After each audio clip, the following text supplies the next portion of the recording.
Assalamualaikum warahmatullahi wabarakatuh. Apa kabar anak ibu semua hari ini? Semoga kita semua dalam keadaan sehat walafiat dan dalam selalu lindungan Allah Subhanahu wa taala. Anak-anak ibu semua, apakah kalian ada belajar di rumah?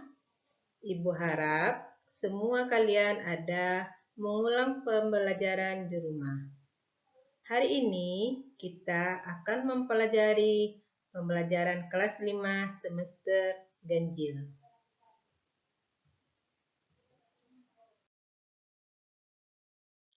Sebelum kita memulai pembelajaran, mari sama-sama kita berdoa kepada Allah Subhanahu wa taala agar ilmu yang kita pelajari hari ini bisa berguna bagi diri kita sendiri dan juga orang lain.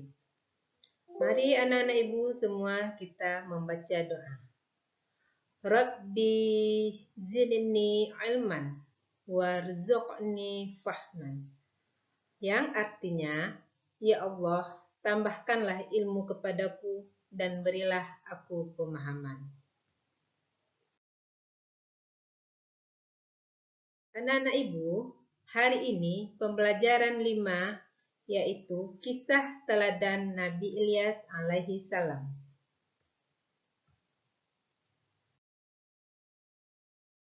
Setelah kita mempelajari pembelajaran kisah keteladanan Nabi Ilyas, diharapkan anak-anak ibu mampu menjelaskan pengertian Nabi, mampu menjelaskan perbedaan Nabi dan Rasul, mampu mendeskripsikan mukjizat Nabi Ilyas alaihissalam, dan yang terakhir, mampu menjelaskan kisah teladan Nabi Ilyas.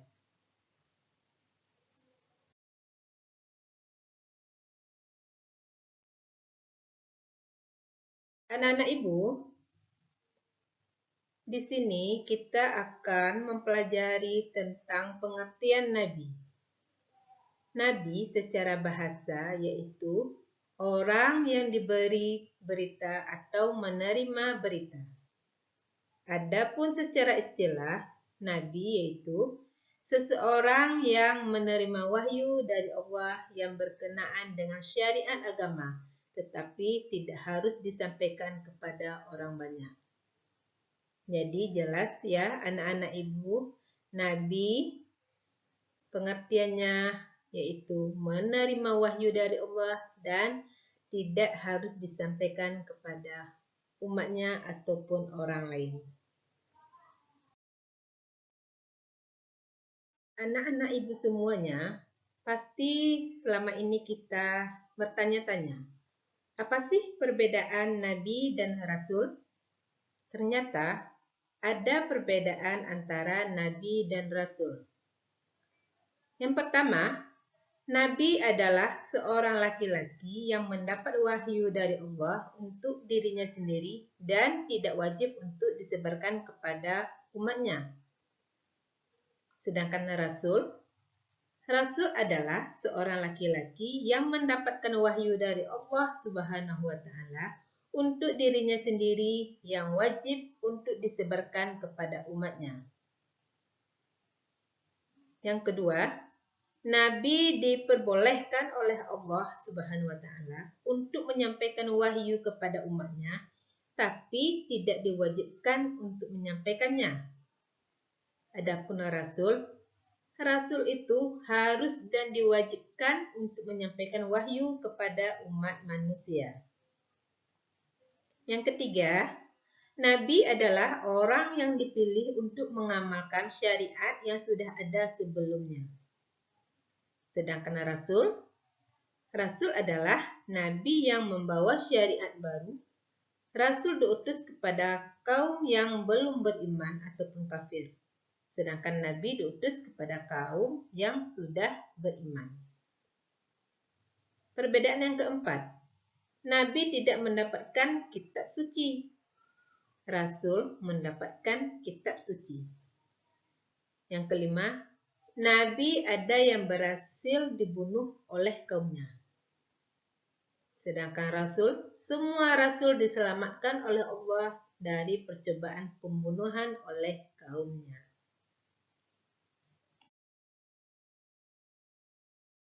Anak-anak ibu semuanya, setiap nabi dan rasul Allah memberikan mukjizat. Nah, pertanyaannya, apa itu mukjizat? Mukjizat adalah perkara di luar kebiasaan yang dilakukan oleh Allah melalui para nabi dan rasulnya untuk membuktikan kebenaran kenabian dan keabsahan risalahnya.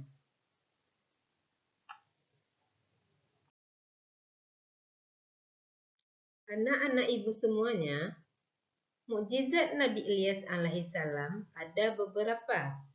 Yang pertama, dapat membangkitkan orang yang sudah mati atas izin Allah.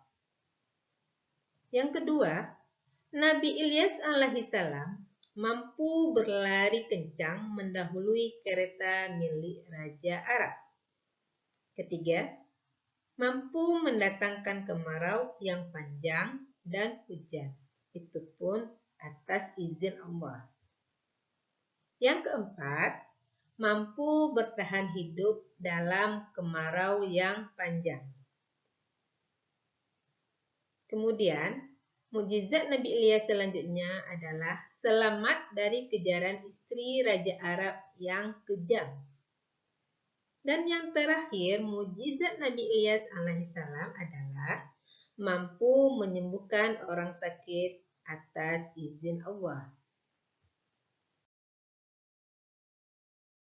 Anak-anak ibu semuanya, sekarang ibu akan bercerita tentang kisah singkat Nabi Ilyas alaihissalam. Nabi Ilyas adalah keturunan keempat Nabi Harun alaihissalam. Nabi Ilyas berdakwah agar umatnya meninggalkan kebiasaan buruknya, yaitu menyembah berhala. Kaumnya tidak pernah menghiraukan ajakan Nabi Ilyas, padahal Nabi Ilyas sudah berulang kali mengingatkan. Kaum tersebut tidak peduli dengan ajakan yang disampaikan Nabi dan Rasulnya. Mereka tetap hidup berfoya-foya, bermewah-mewahan, dan menghamburkan harta, bahkan terang-terangan menciptakan Tuhan baru. Mereka menyembah berhala yang terbuat dari emas dan diberi nama Baal. Baal dianggap oleh mereka sebagai tempat perlindungan, tempat meminta, serta memohon pertolongan. Kaumnya ini rela mendaki gunung demi memohon kepada Baal karena mereka menempatkan Baal di atas gunung Karmel. Nabi Ilyas khawatir kejadian dari Bani Israel ini membuat Allah murka. Nabi Ilyas selalu mengingatkan agar umatnya terhindar dari kemusyrikan. Sudah 3 tahun tidak ada hujan di lingkungan kaum Bani Israel dan Nabi Ilyas pun mendapatkan wahyu dari Allah. Hai Ilyas, pergilah kepada mereka dan beritahukanlah bahwa tidak lama lagi akan turun hujan di Bani Israel ini. Nabi Ilyas langsung berdoa kepada Allah Subhanahu wa Ta'ala. Ya Allah, hentikanlah musibah kekeringan ini. Musibah pun berhenti dan Allah menurunkan hujan kepada Bani Israel. Berhari-hari kaum Bani Israel hidup bahagia karena mendapatkan anugerah hujan setelah sekian lama kekeringan. Perekonomian mereka pun kembali pulih dengan adanya kenikmatan yang diberikan oleh Allah Subhanahu wa Ta'ala.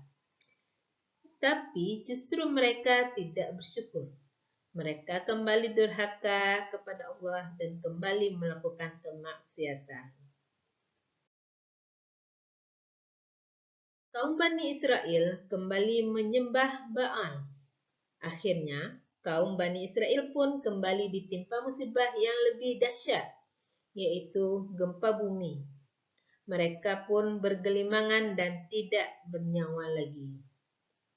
Nabi Ilyas alaihissalam dan orang-orang beriman selamat dari musibah tersebut karena sudah terlebih dahulu meninggalkan negeri tersebut. Nabi Ilyas menunjukkan sikap sabar dalam menghadapi umatnya yang pembangkang dan durhaka. Nabi Ilyas tidak pernah menyerah dan selalu mengajak kebaikan. Sudah sepantasnya sikap teladan ini kita teladani dan menirunya. Anak-anak ibu semuanya, adapun sikapku setelah mempelajari kisah keteladanan Nabi Ilyas alaihissalam, yaitu insya Allah aku memiliki sikap sabar, pantang menyerah, dan tekun.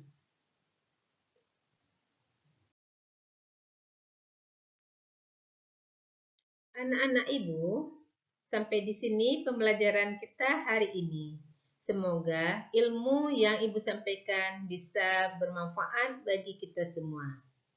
Dan ibu mengucapkan cukup sekian dan terima kasih. Assalamualaikum warahmatullahi wabarakatuh.